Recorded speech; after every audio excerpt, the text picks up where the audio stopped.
KEAM 2025 application വിളിച്ചിരിക്കുന്നു. ഫെബ്രുവരി 20 മുതൽ March 10 വരെയാണ് apply ചെയ്യേണ്ട സമയം. വളരെ കുറഞ്ഞൊരു കാലയളവേ ഉള്ളൂ. ഏപ്രിൽ 10 മുതൽ അഡ്മിറ്റ് കാർഡ് ഡൗൺലോഡ് ചെയ്യാം. ഏപ്രിൽ 22 മുതൽ 30 വരെയായിരിക്കും എക്സാം കണ്ടക്ട് ചെയ്യപ്പെടുന്നത്. ആരൊക്കെയാണ് കീം 2025 അപ്ലൈ ചെയ്യേണ്ടത്? കേരളത്തിൽ MBBS, homeo, agriculture, fisheries, biotechnology, BPharm, BDS, Siddha, forestry, corporation and banking, architecture, Ayurveda, Unani, veterinary, environmental science, engineering ഈ കോഴ്സുകൾക്ക് അഡ്മിഷൻ ആഗ്രഹിക്കുന്ന കുട്ടികൾ, കേരളത്തിൽ അഡ്മിഷൻ ആഗ്രഹിക്കുന്ന കുട്ടികൾ തീർച്ചയായിട്ടും കീം 2025 അപ്ലൈ ചെയ്യണം. ആപ്ലിക്കേഷൻ ഫീസ് വരുന്നത് എഞ്ചിനീയറിങ്ങിന് മാത്രമാണെങ്കിൽ 875, അതുപോലെ തന്നെ ബിഫാം മാത്രമേ ഉള്ളൂവെങ്കിലും സെയിം ഫീസാണ് വരുന്നത്. ബോത്ത് എഞ്ചിനീയറിംഗ് ആൻഡ് ബിഫാം രണ്ട് കോഴ്സിനും നിങ്ങൾ അപ്ലൈ ചെയ്യുന്നുണ്ടെങ്കിൽ 1125 ഫീസ് വരും. കൃത്യമായ ഡീറ്റെയിൽസ് കൊടുത്തിട്ടുണ്ട് ഓരോ കോഴ്സിനും വരുന്ന ഫീസ്. അഗ്രികൾച്ചർ അല്ലെങ്കിൽ മെഡിക്കൽ ഒള്ളി ആണെങ്കിൽ 625 ഫീസ് വരും. കീം 2025 എക്സാം അപ്ലൈ ചെയ്യേണ്ട കുട്ടികളുടെ കാര്യമാണ് ഞാൻ പറഞ്ഞത്.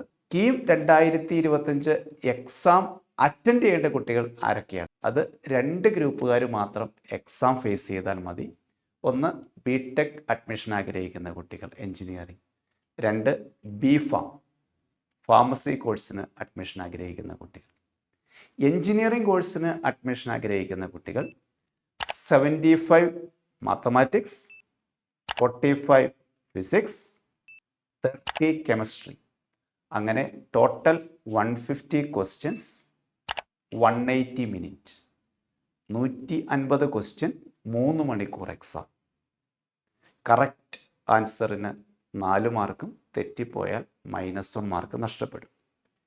ഈ എൻട്രൻസ് മാർക്കിൻ്റെയും നിങ്ങൾക്ക് 12th ബോർഡ് എക്സാമിൽ ഫിസിക്സ്, കെമിസ്ട്രി, മാത്തമാറ്റിക്സ് ഈ 3 സബ്ജക്റ്റിൻ്റെയും മാർക്കും അവർ നോർമലൈസ് ചെയ്തതിന് ശേഷം എൻട്രൻസ് കമ്മീഷണർ റാങ്ക് ലിസ്റ്റ് തയ്യാറാക്കും. അതിൻ്റെ അടിസ്ഥാനത്തിലായിരിക്കും എഞ്ചിനീയറിംഗ് കോഴ്സിലേക്കുള്ള അഡ്മിഷൻ നടക്കുന്നത്.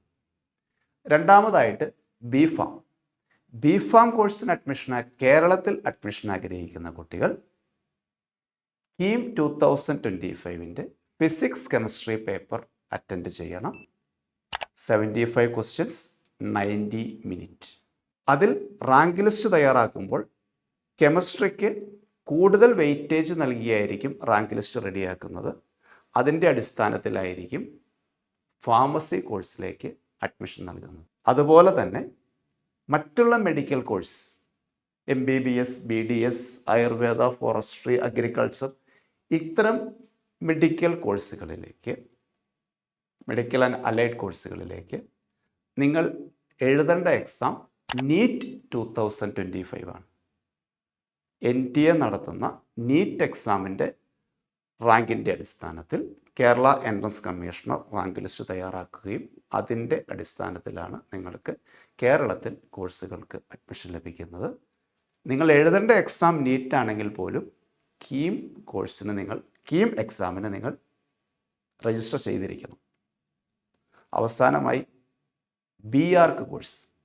BARC കോഴ്സിന് അഡ്മിഷൻ ആഗ്രഹിക്കുന്ന കുട്ടികൾ നാറ്റ എക്സാം 200 മാർക്കിലും നിങ്ങളുടെ 12th ബോർഡ് എക്സാമിൻ്റെ മാർക്ക് 200ലേക്ക് കൺവേർട്ട് ചെയ്ത് ടോട്ടൽ 400 മാർക്ക് റാങ്ക് ലിസ്റ്റ് റെഡിയാക്കും. ആ റാങ്ക് ലിസ്റ്റിൻ്റെ അടിസ്ഥാനത്തിലാണ് കേരളത്തിൽ BARC കോഴ്സിന് അഡ്മിഷൻ ലഭിക്കുന്നത്. അതുകൊണ്ട് നിങ്ങൾ തീർച്ചയായിട്ടും കേരളത്തിൽ ഈ പറയുന്ന ഒരു കോഴ്സിന് അഡ്മിഷൻ ആഗ്രഹിക്കുന്നുവെങ്കിൽ കീം 2025 അപ്ലൈ ചെയ്യണം. അപ്ലൈ ചെയ്യേണ്ട website www.cee.kerala.gov.in. Okay, thank you.